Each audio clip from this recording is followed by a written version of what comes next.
Hi అండి, ఎలా ఉన్నారు? Welcome to my channel Texas coders. ఈరోజు ఈ వీడియోలో మనం పైథాన్ ట్రాన్స్ఫర్ స్టేట్మెంట్స్ అంటే ఏందో తెలుసుకుందాము. సో అసలు మనకి మెయిన్గా పైథాన్ ట్రాన్స్ఫర్ స్టేట్మెంట్స్ 3 ఉన్నాయండి. ఒకటి వచ్చేసి బ్రేక్, అండ్ రెండోది కంటిన్యూ, మూడోది పాస్ అన్నమాట. సో ఇప్పుడు మనం బ్రేక్ గురించి నేర్చుకుందాం. సో బ్రేక్ అంటే ఏం లేదండి, సింపుల్ అండి. ఇది ఒక కండిషన్ బేస్ మీద వర్క్ అవుతుంది.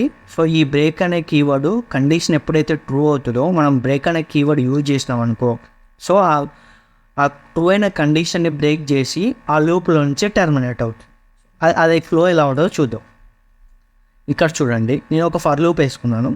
సో ఇక్కడ నేను ఒక కండిషన్ పెట్టుకున్నాను. ఈ కండిషన్ ట్రూ అయితే నేను ఏం చేయాలనుకుంటున్నాను, బ్రేక్ చేయాలనుకుంటాను. సో బ్రేక్ అనే కీవర్డ్ యూజ్ చేసుకొని బ్రేక్ చేయొచ్చు. ఎప్పుడైతే మనం బ్రేక్ చేస్తామో ఆటోమేటిక్గా ఆ లూప్లో నుంచి అది టర్మినేట్ అయి మనకి రిమైనింగ్ కోడ్ని ప్రింట్ చేస్తుంది. This is all about break అండి. ఇప్పుడు కంటిన్యూ స్టేట్మెంట్ గురించి చూద్దాం. కంటిన్యూ స్టేట్మెంట్ ఏం లేదండి, ఎప్పుడైతే మన కండిషన్ ట్రూ అవుతుందో ట్రూ అయిన కండిషన్ని స్కిప్ చేస్తారు. స్కిప్ చేసి నెక్స్ట్ ఇటరేషన్కి ఇది కంటిన్యూ అవుతుంది అనమాట. ఇప్పుడు మనం ఫ్లో చూసుకుందాం, ఓకే. సో ఇక్కడ ఒక ఫర్ లూప్ తీసుకుందాం, ఒక కండిషన్ రాసుకుందాం. ఇక్కడ నేను కండిషన్ రాసిన తర్వాత కంటిన్యూ అనే స్టేట్మెంట్ యూజ్ చేస్తాను. ఇప్పుడు ఎప్పుడైతే నాకు ఈ కండిషన్ ట్రూ అవుతుందో ట్రూ అయిన కండిషన్ని స్కిప్ చేసి నెక్స్ట్ ఇటరేషన్కి అనేది ఇది కంటిన్యూ చేస్తారు. This is all about continue అనమాట. సో ఇప్పుడు పాస్ గురించి నేర్చుకుందాం.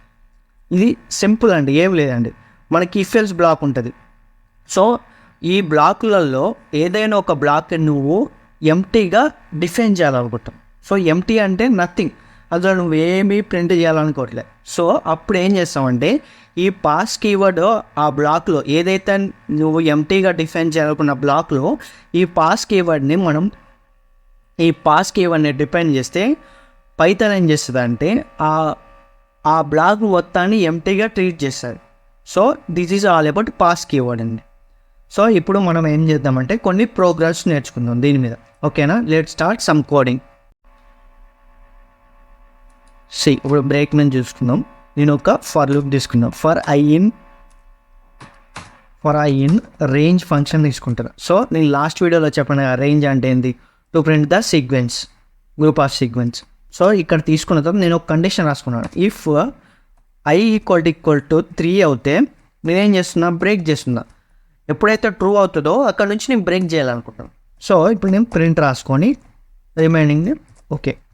ఇప్పుడు సేవ్ చేసి ఇప్పుడు నేను రన్ చేస్తున్నా. చూడండి మనకేం అవుట్పుట్ వస్తుందో. మనకేం వచ్చింది, 0 1 2 అని వచ్చింది. సో ఇప్పుడు ఇది ఎలా వర్క్ అవుతుందో ఇప్పుడు చూద్దాం. సో అసలు ఈ ఫ్లో చూసుకుందాం, ఓకేనా. ఫస్ట్ ఇక్కడ రేంజ్ ఫంక్షన్ 0 to స్టార్ట్ అవుతుంది. 0 1 2 3 4 అనమాట, ఓకేనా.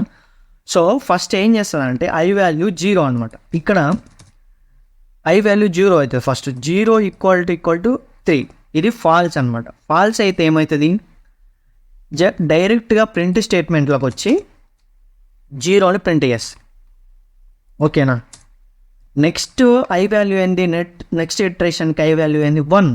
సో 1 వచ్చేసింది. ఇక్కడ 1 ఈక్వల్ టు 3 కాదు, ఫాల్స్. సో ఇక్కడ 1 ప్రింట్ చేస్తారు. నెక్స్ట్ 2 వస్తుంది, అవును కదా, 2 వస్తుంది కదా. Next iteration 2 equal to 3 false అవుతుంది. కాబట్టి ఏం చేస్తుంది, డైరెక్ట్గా ప్రింట్ స్టేట్మెంట్లో ఏముందో అది ప్రింట్ చేస్తుంది. సో ఇక్కడ 2 ప్రింట్ చేస్తుంది. నెక్స్ట్ ఇటరేషన్ వస్తుంది 3 కదా. సో అప్పుడు ఏమైతే 3 ఈక్వల్ టు 3 అంటే ఈ కండిషన్ ట్రూ అయింది కాబట్టి బ్రేక్ చేసేది. బ్రేక్ చేసి ఈ లూప్లో నుంచి బయటకు వచ్చేసి ప్రింట్ ఏం చేస్తుంది, 0 1 2 3 అనేది ప్రింట్ చేస్తుంది. సో బ్రేక్ కండిషన్ యూజ్ చేస్తే ట్రూ అయిన తర్వాత ఆటోమేటిక్గా టర్మినేట్ అవుతుంది, కానీ నెక్స్ట్ ఇటరేషన్కి అనేది మూవ్ అవ్వదు. So this is all about break అండి. సో ఇంకొక ఎగ్జాంపుల్ చూసుకుందాం, ఓకేనా. సో నేను ఇదంతా తీసుకున్నా. సో ఇప్పుడు నేను ఏం చేస్తున్నా, okay, same for loop, okay. నేను ఎస్ అనే ఒక వేరియబుల్లో నా నేమ్ని స్టోర్ చేసుకుని ఇప్పుడు నేను ఫర్ లూప్ వేసుకోండి. For INS, so INS. ఇప్పుడు ఏం చేస్తున్నా, ఒక కండిషన్ రాసుకోవడం. If I equal to P అవుతే ఓకేనా. సో నేను బ్రేక్ చేయాలనుకుంటున్నాను. సో బ్రేక్ చేసి నేను ప్రింట్ ఐ. సో ఇప్పుడు చూడండి మనకేమవుతుందో. సో బ్రేక్ చేసింది ఎట్లా అంటే నాకు ఏం అవుట్పుట్ ప్రింట్ కాలేదు. సో అది ఎలా అయిందంటే ఇప్పుడు చూడండి నేను చెప్తా. ఇక్కడ ఈ ఇటరేషన్లో ఫస్ట్ ఐ వాల్యూ ఏమవుతుంది, పి అనమాట. సో ఇక్కడ ఏమవుతుంది, P equal to P. So ఈ కండిషన్ ఏమైంది, ట్రూ అయింది. ట్రూ అయితే ఏం చేస్తున్నాం, మనం బ్రేక్ చేస్తున్నాం. బ్రేక్ చేసినాం అంటే ఏమవుతుంది, బ్రేక్ కీవర్డ్ యూజ్ చేస్తే ఏమవుతుంది, ఆటోమేటిక్గా ఎప్పుడైతే మన కండిషన్ ట్రూ అవుతుందో ఆటోమేటిక్గా ఈ బ్రేక్ అనే కీవర్డ్ ఏం చేస్తుంది, బ్రేక్ చేసి అక్కడ నుంచి టర్మినేట్ చేస్తుంది. కాబట్టి మనం ఇక్కడ ఏం అవుట్పుట్ అనేది ప్రింట్ కాదు. So this is all about break అండి. నెక్స్ట్ కంటిన్యూ గురించి చూద్దాం. ఇప్పుడు కంటిన్యూ చూద్దామండి. సేమ్ ఒక ఫర్ లూప్ చేసుకుంటున్నా. సేమ్ ఫర్ ఐ ఇన్ రేంజ్లో నేను 4 అని నేర్చుకున్నా. సో ఇప్పుడు ఏం చేస్తున్నా, ఒక కండిషన్ ఆడుతున్నా. ఇఫ్ ఐ ఈక్వల్ టు 2 అవుతే నేను కంటిన్యూ చేయాలనుకుంటాను. నాకు కండిషన్ ట్రూ అవుతే ప్రింట్ ఐ. సో ఇప్పుడు చూద్దాం మనం ఏమవుతుందో. నాకేమొచ్చింది, 0 1 2 3 వచ్చింది. సో ఇది ఎలా జరిగిందంటే ఇప్పుడు చూడండి, లెట్స్ సీ. ఇక్కడ రేంజ్ 4 అంటే ఎంత, 0 1 2 3 ఇస్ రైట్. సో ఇక్కడ ఫస్ట్ ఇటరేషన్లో మనకి ఐ వాల్యూ ఏంది, 0 అనమాట. అవును కదా, 0నే కదా ఫస్ట్ ఇటరేషన్లో. I 0 equal to 2. సో ఇది కండిషన్ ఫాల్స్. సో అప్పుడు ఏం చేస్తుంది, ప్రింట్ ఐ అని రాసుకున్నాం. ప్రింట్ ఐ ఏం చేస్తే ఫాల్స్ అయినది కదా, 0 వాల్యూ ప్రింట్ చేస్తుంది.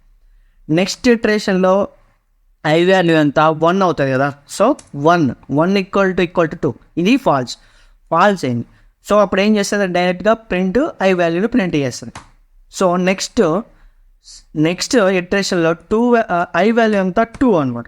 2 ఈక్వల్ టు 2 అంటే ఇది ట్రూ, అంటే ట్రూ అయింది. ట్రూ అయితే ఇక్కడికి ఏం చేస్తుంది, కంటిన్యూగా వస్తుంది. కంటిన్యూ స్టేట్మెంట్ ఏం చేస్తుంది అంటే దీన్ని స్కిప్ చేస్తుంది. సో ఎప్పుడైతే ఈ కండిషన్ ట్రూ అవుతుందో ఆ ట్రూ అయిన కండిషన్ని స్కిప్ చేస్తుంది. అంటే దీన్ని ఏం ప్రింట్ చేయకుండా నెక్స్ట్ ఆటోమేటిక్గా ఏం చేస్తుంది అంటే నెక్స్ట్ ఇటరేషన్కి వెళ్తుంది. నెక్స్ట్ ఇటరేషన్లో ఏముంది, 3 ఉంది. 3 ఈక్వల్ టు ఫాల్స్. సో ఇది 3ని ప్రింట్ చేస్తుంది. సో ఇలా వర్క్ అవుతుంది అనమాట. చూడండి మనకు అవుట్పుట్ అదే కదా వచ్చింది.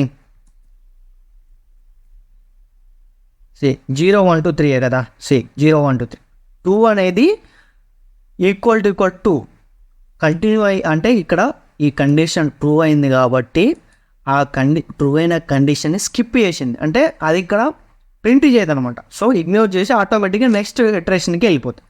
So this is all about continue అండి. సో ఇప్పుడు మనం పాస్ గురించి నేర్చుకుందాం. పాస్ స్టేట్మెంట్,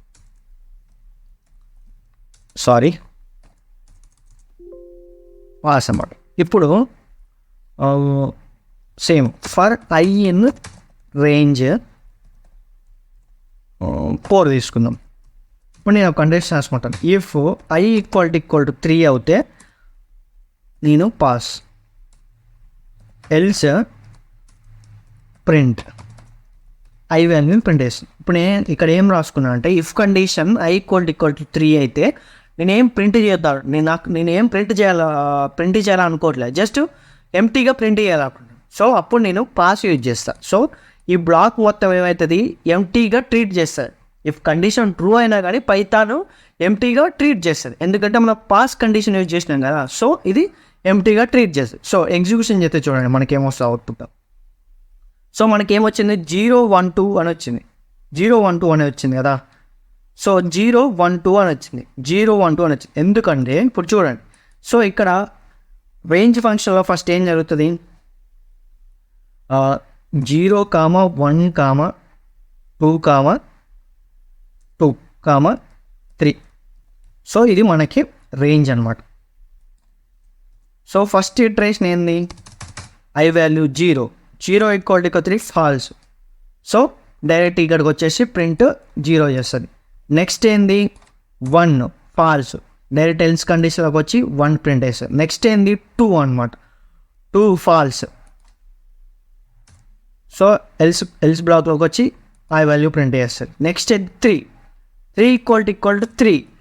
సో 3 = 3 అయింది, కాకపోతే ఇక్కడ ఏందో మనం ఏం ప్రింట్ చేయట్లేదు. సో ఆటోమేటిక్గా ఇది ప్రింట్ అవ్వదు, ఎంటీ బ్లాక్గా ప్రింట్ అయ్యి మనకి ఇది 0 1 2 3 ప్రింట్ అవుతుంది.